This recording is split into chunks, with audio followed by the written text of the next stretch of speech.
लोक प्रसार चैनल देखने वाले सारे भाण भाइयों मंगत राय लांबा की राम राम, नमस्ते, जय हिंद। भाणवर भाइयों, आप देख रहे हैं आपके सामने कौन हस्ती बैठी है। बहुत से भक्त पहचान भी रहे होंगे और हमारे चैनल के दर्शक भी लगभग पहचान रहे होंगे। हमारे बीच में आज हमारे स्टूडियो में विराजमान हैं महंत डॉक्टर दिनेश कुमार जी, श्री बालाजी धाम हांसी से, और अनेकों बार आप इनके प्रवचन, इनकी जो भी ज्ञानवर्धक बातें हैं, भजन सुनते रहते हैं। तो आज हम इनसे बहुत ही गूढ़ रहस्य पूछने जा रहे हैं, जो हमारे हर हिंदू भाई के या और भी किसी धर्म के भाइयों के दिलों में खटकती है। और वो बात मैं एक पत्रकार होते हुए मेरे दिल में भी बहुत दिनों से खटक रही है। तो सबसे पहले तो प्रणाम गुरु जी, और आप भी मेरे दर्शकों को थोड़ी सी राम राम कर दीजिए। सभी दर्शक भक्त जो भी इस चैनल को देख रहे हैं, मेरी तरफ से सभी भाइयों को, बहनों को, जो भी देख रहे हैं, राम राम। गुरु जी, मेरा एक सीधा और सरल सा सवाल है, लेकिन आपको शायद अटपटा लगे।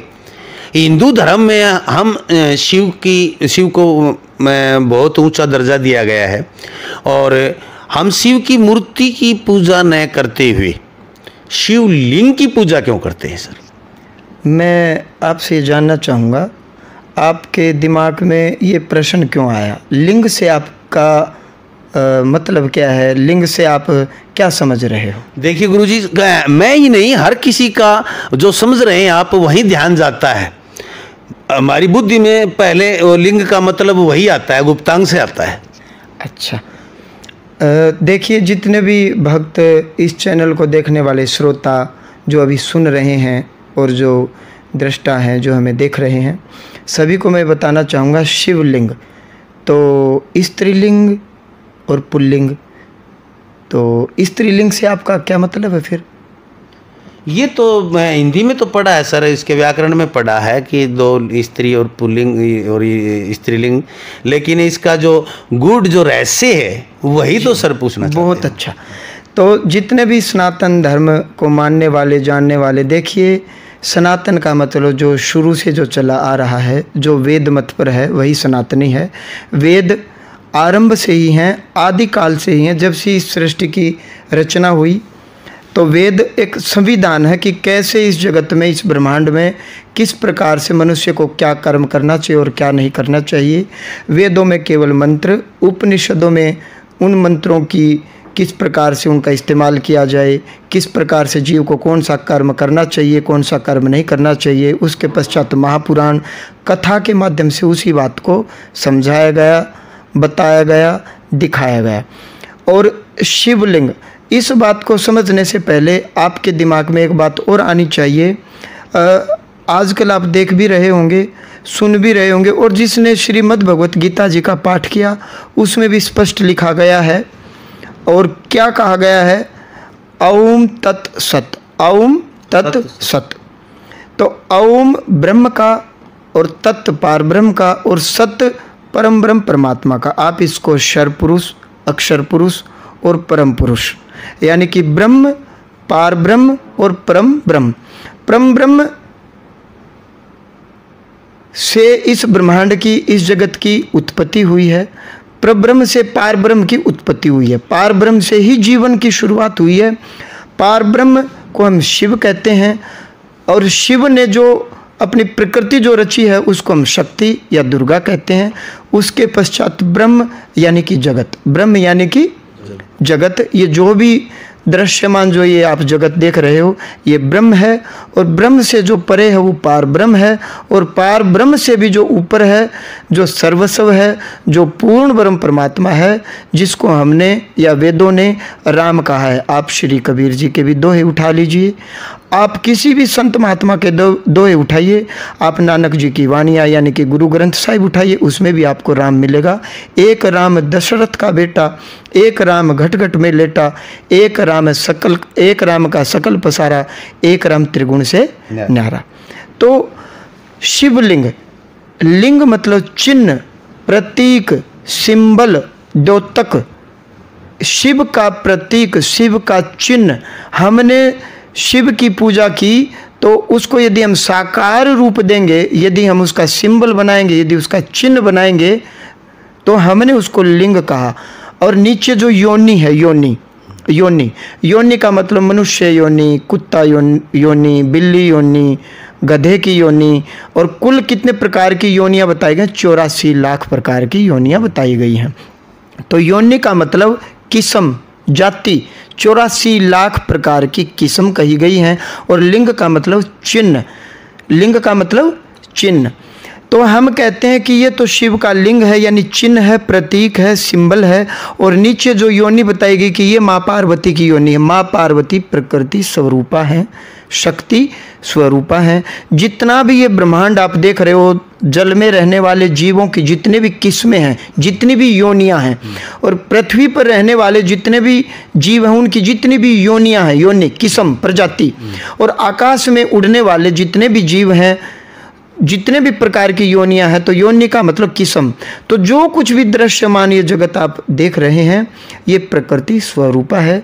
और प्रकृति की अधिष्ठात्री जो देवी हैं वो माँ पार्वती हैं, माँ भगवती हैं, माँ जगदम्बा हैं।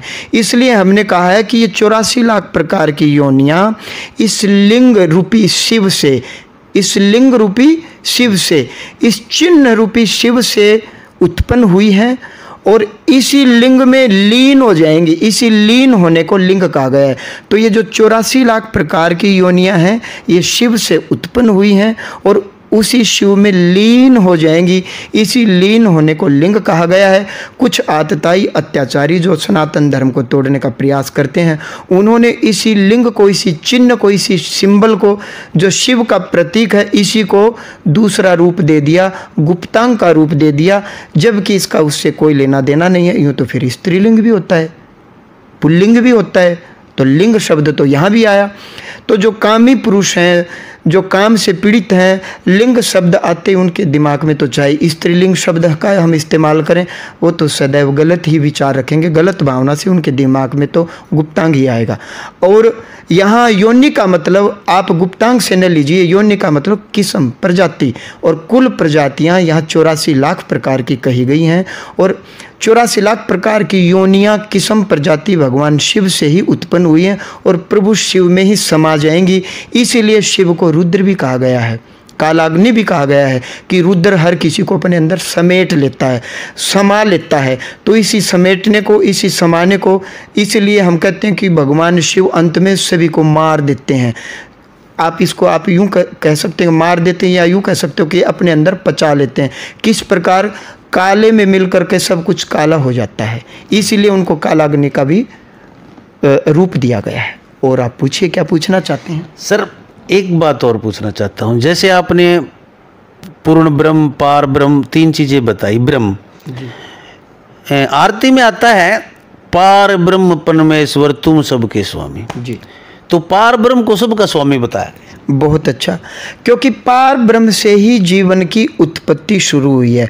परम ब्रह्म परमात्मा के पास जो चले जाते हैं, जो सतनाम का जाप करते हैं, 2 अक्षर का वो मंत्र है, और हर संत महात्मा ने उसी मंत्र का जाप किया है। और कहते हैं उस लोक को बैकुंठ लोक भी कहते हैं, जिसको हम कहते हैं कि संपूर्ण रूप से मोक्ष मिलना, कि जहाँ जाने के बाद पुनः यहाँ न आना पड़े। तो परम ब्रह्म परमात्मा में जो लीन हो जाएगा वो तो स्वयं ही परमात्मा स्वरूप हो जाएगा। उसके बाद इस संसार रूपी भवकूप में नहीं गिरना पड़ेगा, परंतु संसार की उत्पत्ति पार ब्रह्म से ही हुई है। जो परम ब्रह्म परमात्मा में मिल जाएगा उसके बाद तो उसकी उत्पत्ति होगी नहीं, और जिसकी उत्पत्ति हुई है उसका नाश जरूर होगा। इसलिए जितने भी उत्पत्तिधारी जीव हैं उनकी उत्पत्ति पार ब्रह्म के बाद ही शुरुआत हुई है। इसलिए हम कह देते हैं कि पार ब्रह्म परमात्मा तुम सबके स्वामी। जो परम ब्रह्म परमात्मा में मिल जाएगा वो तो आरती करेगा ही नहीं। किस प्रकार? तुलसीदास जी ने बड़ी सुंदर बात कही है, डूबे सो बोले नहीं, बोले सो अनजान, प्रेम समुद्र गहरो है, डूबे कोई चतुर सुजान। बाबा तुलसीदास जी कहते हैं जो डूब ही गया वो बोलेगा क्या, और बाहर खड़ा हुआ मनुष्य किनारे पर सुनेगा क्या, क्योंकि वो तो पानी के अंदर डूब चुका है। और जो ऊपर ऊपर तैर रहा है वो तो नाटक कर रहा है कि मैं डूब गया, मैं डूब गया, क्योंकि वो तो जो बोल रहा है वो हम सुन भी रहे हैं। इसीलिए जो परम ब्रह्म परमात्मा में मिल जाएगा वो तो स्वयं ही परम ब्रह्म परमात्मा स्वरूप हो जाएगा। जो वैकुंठ में चला जाएगा वो तो स्वयं ही भगवत स्वरूप हो जाएगा, वो पुनः इस संसार में नहीं आएगा। संसार की उत्पत्ति पारब्रह्म परमात्मा से ही उत्पत्ति की शुरुआत हुई है। इसीलिए जितने भी उत्पत्तिधारी ये जीव हैं, यदि परमात्मा की स्तुति करेंगे तो क्या कहेंगे कि पारब्रह्म परमात्मा तुम सबके स्वामी, क्योंकि जो परम ब्रह्म परमात्मा में मिल जाएगा वो तो खुद ही परम ब्रह्म परमात्मा स्वरूप हो जाएगा। वो भगवान की स्तुति क्या करेगा, वो तो स्वयं ही भगवान हो जाएगा। इसीलिए कहा गया कि पारब्रह्म परमात्मा तुम सबके स्वामी, क्योंकि पार ब्रह्म से ही जीवन की शुरुआत हुई है, पार ब्रह्म से ही ब्रह्म की उत्पत्ति हुई और ब्रह्म से ही इस संपूर्ण संसार रूपी जीव जगत की उत्पत्ति हुई है। चाहते हैं एक और संशय है गुरुजी, जैसे मैंने आपके श्रीमुख से सुना था कभी कि श्याम और खाटू श्याम में जी बहुत गहरा अंतर है जी। तो और दूसरा राम और राम भक्त में जैसे अंतर है, इसी प्रकार और भी अन्य जो देवता हनुमान जी हैं, ऐसे ही इनमें और परमात्मा में बहुत अंतर है। इस तरह की श्याम जैसे श्याम और खाटू श्याम में अंतर, तो ये थोड़ा सा स्पष्ट कीजिए। देखिए, बाबा श्याम खाटू श्याम सतगुरु हैं, भगवान नहीं है, परम ब्रह्म परमात्मा नहीं है। हनुमान जी परम ब्रह्म परमात्मा नहीं है, भगवान नहीं है, वो भगवान, उन्होंने खुद ने कहा कि मैं प्रभु राम का सेवक हूँ, सतगुरु हैं। अब आप कहोगे कि जी सतगुरु तो तुलसीदास जी कबीरदास जी भी हैं, रैदास जी भी हैं, और आप हनुमान जी को भी सतगुरु बता रहे हो और श्याम जी को भी सतगुरु बता रहे हो, क्या दोनों बराबर है? ना, बराबर नहीं है। किस प्रकार से? हनुमान जी महाराज के बारे में आपने क्या सुना? अतुलित बल धामम हेम शैलाभ देहम दनुज बन कृष्णानुम ज्ञानी नाम अग्रगण्यम, यानी कि अतुलित बल धामम, हनुमान जी महाराज के बल की तुलना नहीं की जा सकती, जबकि तुलसीदास जी कबीरदास जी में बल नहीं है, ज्ञान जरूर है। ज्ञानी नाम अग्रगण्यम, ज्ञानियों में भी अग्रगण्य है, ज्ञानियों में भी अग्रगण्य है। दूसरा अंतर, सतगुरु ये भी हैं, सतगुरु ये भी हैं, परंतु जब परम ब्रह्म परमात्मा श्री राम रूप में आए तो हनुमान जी को उनके साथ रहने का अवसर प्राप्त हुआ, लाभ मिला, उनका सानिध्य मिला। साक्षात जब वो मनुष्य देह में अवतरित हुए तो हनुमान जी महाराज ने उनका सानिध्य प्राप्त किया। और जब द्वापर युग में भगवान श्री कृष्ण परम ब्रह्म परमात्मा जब श्री कृष्ण रूप में आए तो श्याम जी ने साक्षात शरीर रूप में उनके दर्शन प्राप्त किए, ये फर्क है। और जब बाबा तुलसीदास जी, रैदास जी, कबीरदास जी संत रूप में आए, सतगुरु रूप में आए, काल देश समय के अनुसार उनको बल बुद्धि विवेक और ज्ञान की प्राप्ति हुई। त्रेता युग में लोगों में जो ज्ञान था, जो बल था, जो बुद्धि थी, वो अब कलयुग में ज्ञान बल और बुद्धि नहीं है। उस समय के सतगुरु श्री हनुमान जी महाराज ने उड़ना भी, तैरना भी, पहाड़ को उठाना भी, ये सब ज्ञान बल बुद्धि विवेक उनमें था। और कली काल के जो सतगुरु हैं, हम ये कह सकते हैं कि वो इस प्रकार से उड़ नहीं सकते थे, इस प्रकार से पहाड़ नहीं उठा सकते थे, परंतु भक्ति उन्होंने भी सत्य भक्ति की उसी परमात्मा की। एक प्रश्न और गुरुजी, आपने सवाल खड़ा कर दिया कि श्याम खाटू श्याम बबरी के रूप में, या कह लीजिए कि वो साक्षात परम ब्रह्म के साथ थे, तो अर्जुन भीम सहदेव नकुल ये सभी भी तो उनके साथ थे, ये क्यों नहीं ऐसे पूजनीय हुए? देखिए, भीम जी की शादी जब हिडिंबा से हुई तब घटोत्कच पैदा हुआ और घटोत्कच की धर्मपत्नी कटंकटा और उनसे बर्बरीक, जिनको हम खाटू श्याम जी कहते हैं, इन्होंने माँ भगवती की साधना की, आराधना की। बाबा श्याम जी ने जब आराधना की तो माँ भगवती प्रकट हुई। इन्होंने 3 वचन माँ भगवती से लिए और 3 आशीर्वाद माँ भगवती ने दिया, जिनको हम बाण कहते हैं। बाण का मतलब वचन, बाण का मतलब वचन, 3 बाणधारी यानी 3 वचन। और बाण का मतलब केवल आप त्रिशूल से न लीजिए, वो तो सिंबॉलिक समझाने के लिए 3 बाण यानी 3 वचन, और जिनको हमने एक तीर के रूप में दे दिया।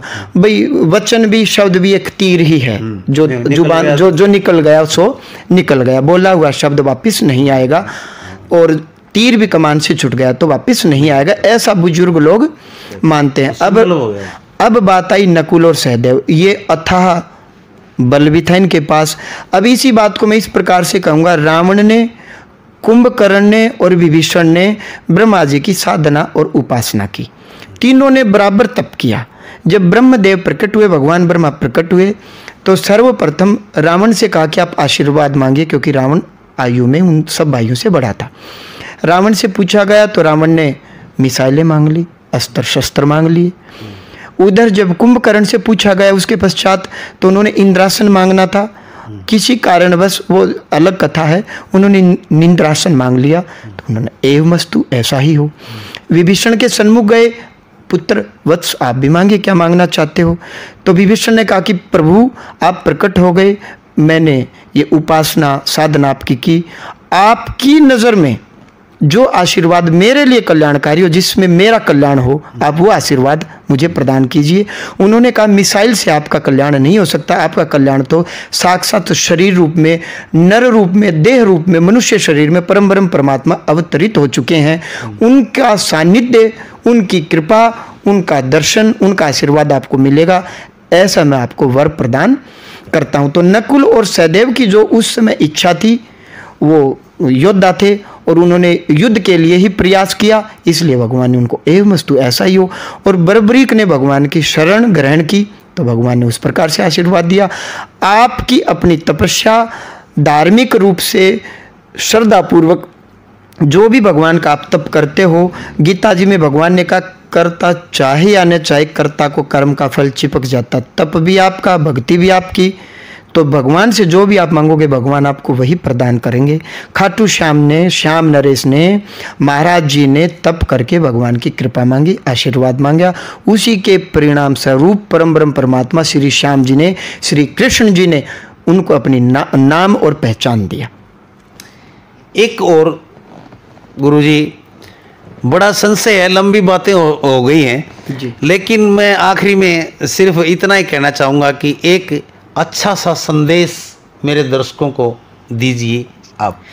देखिए, ये मैं जो भी बातें कह रहा हूँ ये सभी प्रमाणित हैं, और जो आज मैंने शिवलिंग का भी जो अर्थ आपको बताया ये प्रमाणित है, ये लिखा हुआ है। वीडियो ये बहुत लंबी हो जाती, ये चर्चा बहुत लंबी हो जाती, और अगली वीडियो में मैं प्रयास भी करूँगा प्रमाण सहित बोलूँगा, प्रमाण सहित कि कहाँ किस प्रकार से क्या लिखा गया है। शिव महापुराण में लिंग का मतलब चिन्ह, द्योतक और प्रकाश, आप सभी समझते हो, और योनि का मतलब किस्म, प्रजाति, और लिंग चिन्ह, योनि, किस्म, प्रजाति। अंत में मैं एक ही संदेश देना चाहूँगा, जो संत महात्मा जो सतगुरु हुए हैं उनको हम सतगुरु ही रहने दें, और जो परम ब्रह्म परमात्मा हैं, जिनको हमने श्री हरि कहा है, जिनको हमने भगवान कहा है, उनको हम भगवान रहने दें।